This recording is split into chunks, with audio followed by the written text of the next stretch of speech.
murió y acabaron sus devaneos, ¿no? Pero bueno, así se abre nuestro racionalismo con una perversión del propio concepto de razón, ¿no? Y esa razón pervertida abrió el camino a una civilización que hasta hoy busca un conocimiento acumulativo y progresivo, ilimitado, infinito, pero destinado a extraer de todo el mundo viviente todo lo que pueda ser útil para su mayor explotación. No le pregunto a la vaca porque quiero dialogar con la vaca, le pregunto para sacarle más leche. Y así toda la naturaleza. El diálogo franciscano con el lobo se terminó, basta. Al lobo hay que reventarle la cabeza de un escopetazo y veremos si sirve para algo la piel. Y ahí terminamos la cosa. A partir de esto no se necesita racionalizar mucho para llegar a la conclusión que si no es muy útil dialogar con el lobo, tampoco es muy útil dialogar con subhumanos. Subhumanos que si no los reconocemos por la melanina, también lo podemos reconocer en su condición de subhumanos por su obstinación en no darse cuenta de los beneficios de la civilización destinada a explotar el planeta para obtener mayor control sobre la naturaleza y sacar todo el provecho que se pueda. Eso también son otros subhumanos.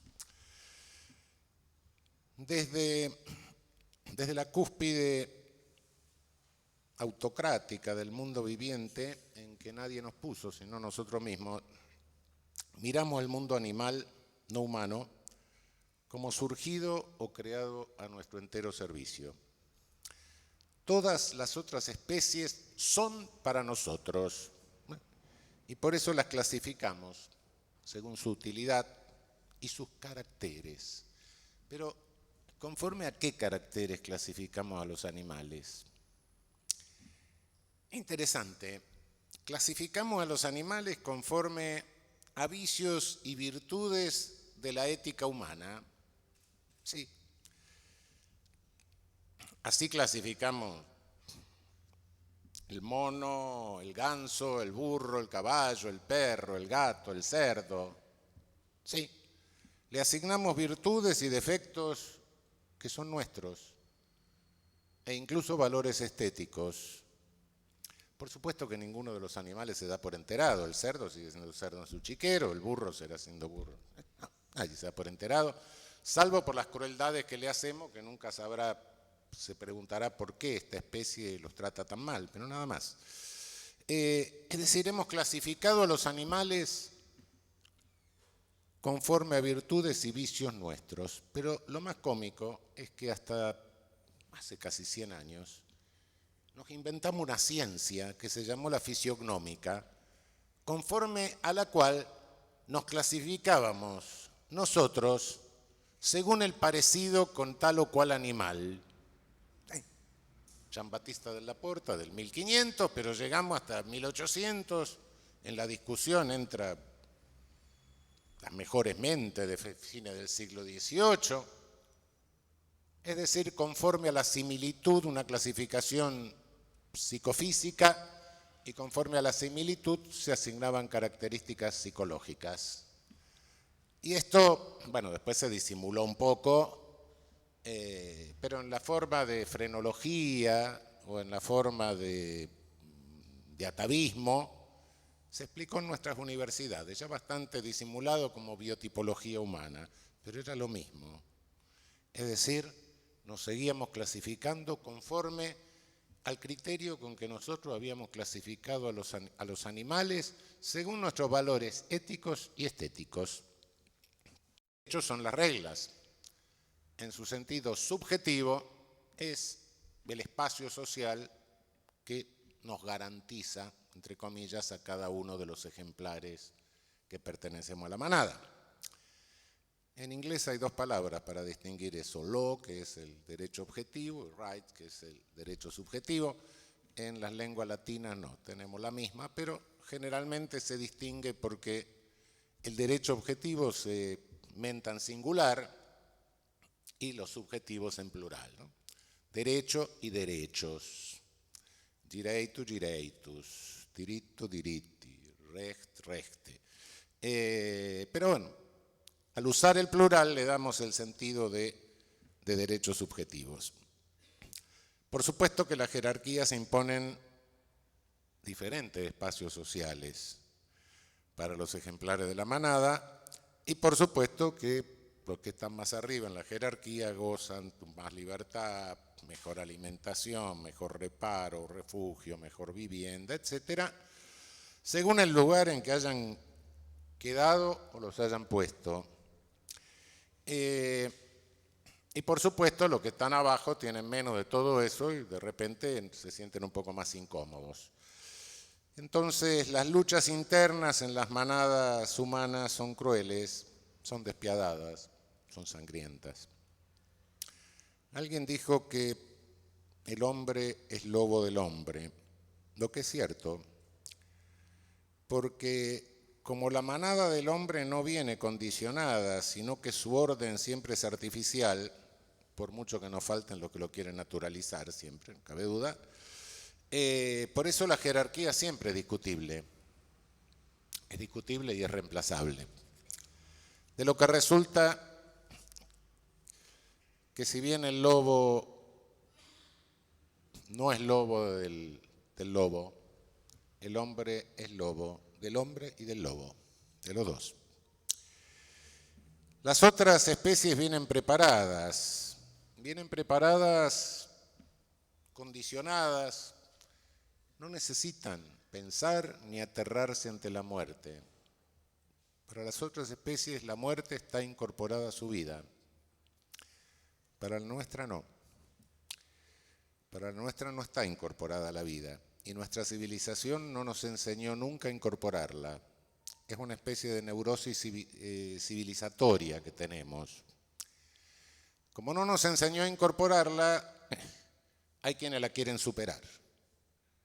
La quieren superar acumulando, acaparando y acumulando. Alimento, bienestar, refugio, vida, por miles y miles de vidas que nunca van a poder vivir. Pero de ese modo creen neuróticamente que la superan. Y lo que hacen de ese modo no es superarla, ni tampoco es lo sano, que sería incorporar la muerte a la vida, sino que terminan incorporando la vida a la muerte. De ahí viene el impulso tanático, que no es biológico, ni está marcado indefectiblemente por nuestro ser, sino que es una neurosis de nuestra cultura y de nuestra civilización. Esta contradicción lleva a nuestra especie a inventar una jerarquía que en lugar de incorporar, como les decía, la muerte a la vida, incorpora la vida a la muerte.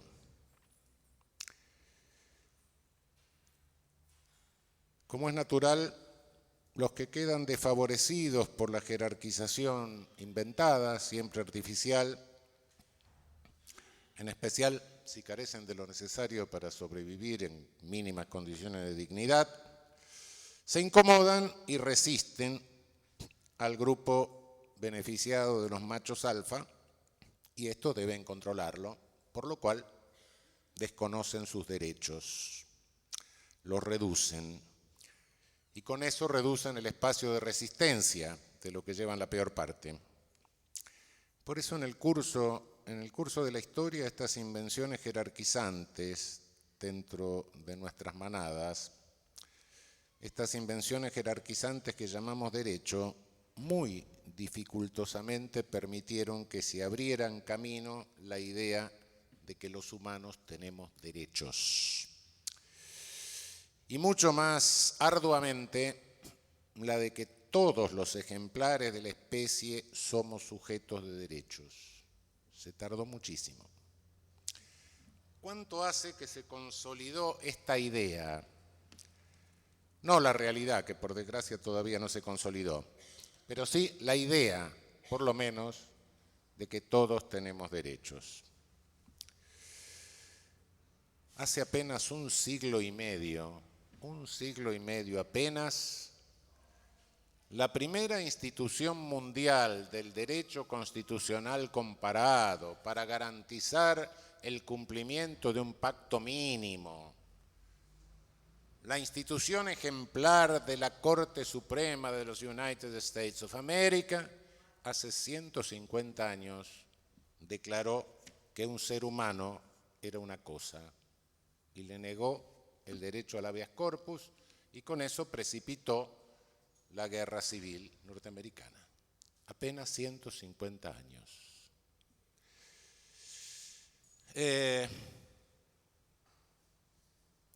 La ley áurea do Brasil, la princesa Isabel, la ley que abolió la esclavitud en nuestro país vecino es de 1888. Ya habían nacido mis abuelos, 2 generaciones apenas. Está bien, ustedes serán 3 o 4 porque estoy más jovato. Eso para reconocer que hay seres humanos que no son cosas. Es terrible. El sujeto de derechos se fue ampliando en la historia, pero muchas veces más como declamación que como realidad. Y siempre como producto de una lucha entre los machos alfa de turno y los grupos desfavorecidos. La Declaración Universal de Derechos Humanos de 1948 es un programa, es un deber ser que dista mucho de ser. En la lucha por acortar el espacio entre el deber ser y el ser, en esa lucha siguen hasta hoy escaramuzas sangrientas. Mientras desayunamos y nos comemos las medialunas y el pan con manteca y el café con leche, nos enteramos de matanzas en Nigeria y en Sudán, escuchamos a algún político oportunista legitimar un homicidio calificado en nuestra propia manada, algún mercenario de una corporación mediática incentivarlo, seguimos desayunando porque hemos banalizado la muerte. Cabe observar que quienes se resisten a que en el plano de la realidad todos los ejemplares de nuestra especie seamos sujetos de derecho, por razones que en un momento vamos a ver, también se resisten a que consideremos sujetos de derechos a los ejemplares de las otras especies. Según nuestras leyes civiles, son cosas. Hace muy pocos años que algunos códigos, Alemania, Francia, Suiza, se dignaron reconocerles un estatus diferente. Nos puede extrañar esto si hace apenas un siglo y medio que la más prestigiosa institución judicial del derecho comparado del momento declaró que un hombre era una cosa. La aparición de asociaciones y grupos que presionaron para que a partir del siglo XIX se sancionasen en el mundo leyes protectoras de animales, partiendo de Gran Bretaña, plantearon un serio problema jurídico. Los juristas tuvieron fuertes dolores de cabeza para acomodarse a esas leyes, porque estaban formados naturalmente en la tradición de pensamiento del derecho como orden jerárquico de las manadas humanas. Entonces, ¿cómo metemos estas leyes dentro de esta concepción? En el siglo XIX, ¿cómo podían ser sujetos de derecho los animales si no estaban seguros de que lo fuesen los esclavos, los obreros y mucho menos los colonizados y ni siquiera las mujeres de la propia manada? El rey de Bélgica seguía esclavizando a la población del Congo. Si no le juntaban tanto caucho, le mutilaba una pata. El emperador alemán aniquilaba a los hereros en África. Pelotas y 100.000 hereros. Y en 1885, en el Congreso de Berlín, se repartía en África como una pizza. Y las mujeres de los propios colonizadores no podían administrar sus bienes. En ese contexto surgen las sociedades de protección. Las mujeres de las clases altas seguían siendo sometidas, controladas y en lo posible mantenidas en la ignorancia, no sea que se vuelvan brujas. Los africanos estaban muy lejos y los obreros vivían en barrios periféricos, peligrosos, a los que las clases altas no frecuentaban, salvo alguno que se dedicaba a destripar a alguna prostituta. Pero estas clases conocían las crueldades de esos barrios a través de Dickens nada más. Pero los caballos eran maltratados en su presencia. En Turín, Nietzsche tuvo un brote psicótico, lo tuvieron que internar, lo pudieron largar más ante el espectáculo de un caballo maltratado. Terminó hablando con el caballo, lo cual no tenía nada de malo, por supuesto, yo hablo con mis perros. El problema es que los perros me contestan, ¿no? Pero bueno. En esta realidad el derecho aquel de la manada jerarquizante se vio obligado a sancionar leyes que penaban la crueldad con los animales y que se extendieron rápidamente por toda Europa y Estados Unidos y los juristas no sabían qué decir. Por eso la gran mayoría de los juristas europeos optó por explicar estas leyes sincerando la motivación.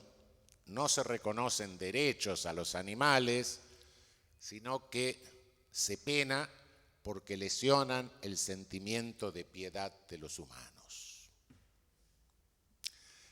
Desde entonces son muchos los que de buena o de mala fe repiten lo mismo hasta hoy en nuestros libros, en nuestros tratados de derecho penal, etcétera, en toda nuestra región, en Europa, en el mundo, realmente asustados ante la perspectiva de ampliar el círculo de sujetos de derecho, quebrando la tradición de que el derecho solo sirve para inventar o reforzar el orden jerárquico de la propia manada humana.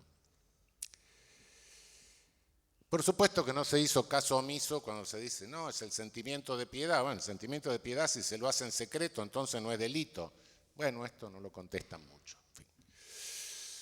Los juristas no ahorraron argumentos.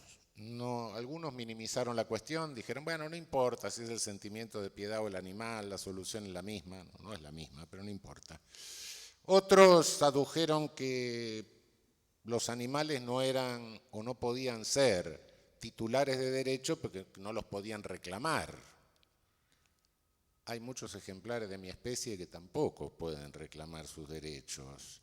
Y justamente porque no los pueden reclamar, algunas veces los mataron masivamente, también invocando la piedad. Sí. Nos faltó una de las mayores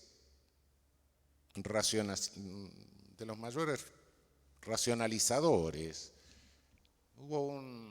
Hay un autor cuya lectura yo siempre recomiendo, porque es el mejor racionalizador de todas las violaciones de derechos humanos y de todos los crímenes del siglo XIX, que es el barón Rafael Garófalo. Tiene un libro que se llama Criminología, vale la pena leerlo, no dice nada de criminología, es una racionalización del poder europeo sobre el planeta, pero entre otras cosas, él hace de este sentimiento de piedad un título de colonización.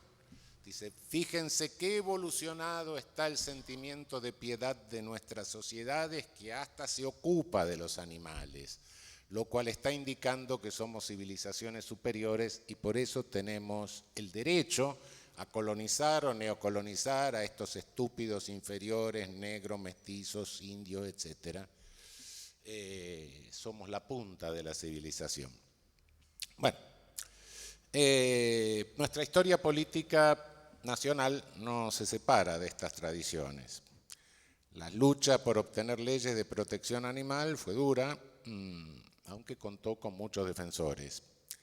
Por desgracia, debo decir que algunos de esos defensores no fueron tan celosos en defender la vida de los ejemplares de su propia especie y en ahorrarles crueldad y degüello.